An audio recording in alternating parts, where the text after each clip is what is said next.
Allen Tate, Tension in Poetry, Intention and Extension, New Criticism. Hello and welcome to the discourse. Allen Tate was an American poet, essayist, and social commentator, a key member of the Fugitives, a group of poets who promoted traditionalism in literature and culture. He was a significant literary critic whose work was deeply rooted in the principles of new criticism, though his approach also incorporated historical, cultural, and philosophical perspectives. His criticism was marked by a defense of tradition, formalism, and a reaction against modernist fragmentation and industrial materialism. Tate was an influential new critic, emphasizing the close reading of texts. His critical works include Reactionary Essays on Poetry and Ideas, 1936, and The Forlorn Demon, 1953. Allen Tate is best known for his two important essays, The Man of Letters in the Modern World, 1952, and Tension in Poetry, 1938. Tension in Poetry. Allen Tate's essay, Tension in Poetry, is a foundational text in new criticism, offering a formalist approach to analyzing poetry by focusing on the interplay of meaning within a poem's structure. Tate introduces the concept of tension from the Latin tensio, meaning stretching, as the dynamic balance between different layers of meaning in a poem. Tate coins the term tension, a portmanteau of extension and intention, to describe the ideal poetic state where extension means the denotative literal meaning of words. At the same time, intention is the connotative or metaphorical associations of the words. Thus, tension is the unified whole where both layers work together without contradiction.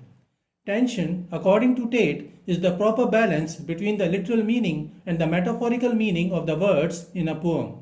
He argues that great poetry balances extension, literal meaning, and intention, metaphorical meaning, to create a unified whole. For example, in John Donne's A Valediction forbidding mourning, the literal farewell, extension, and the metaphysical conceit of the compass, intention, create a richer, unified meaning. On a literal level, the poem is a farewell speech from a man to his lover as he departs on a journey. He urges her not to mourn his absence, arguing that their love is so refined that it transcends physical separation. Donne elevates the poem beyond mere parting words through metaphysical conceits, unexpected intellectual comparisons. He uses the compass conceit. A drawing compass has two legs, one fixed, one moving. He suggests that two lovers are like a compass.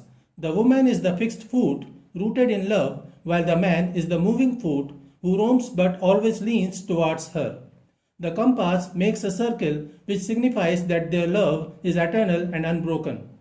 In this poem, the tension is the contrast between scientific geometric imagery, which is cold and precise, and the emotional spiritual bond, which is warm and infinite, which creates a stressed unity or similarity.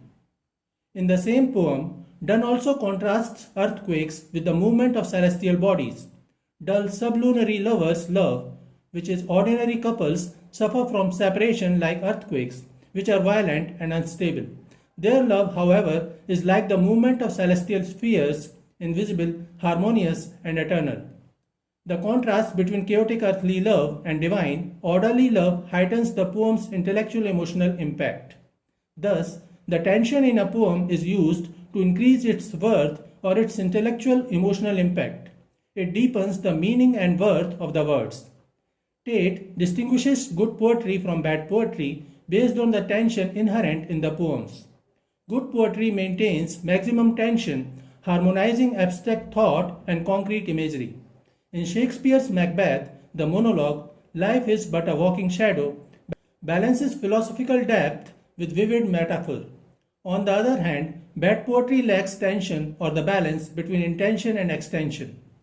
It is either too abstract, using pure extension, which makes it vague and didactic, or a poem can be too concrete, using pure intention, and thus making the poem too obscure and sentimental. Tate criticizes Shelley's To a Skylark for excessive emotionalism without intellectual rigor. Tate attacks Platonic poetry, poetry that prioritizes abstract ideas over concrete experience, calling it angelic fallacy, a flight from reality. He says that true poetry or good poetry must stay on the ground, rooted in human experience while reaching toward meaning. Tate argues that irony, the coexistence of opposite meanings, and paradox, apparent contradictions that reveal deeper truth, are essential for poetic tension.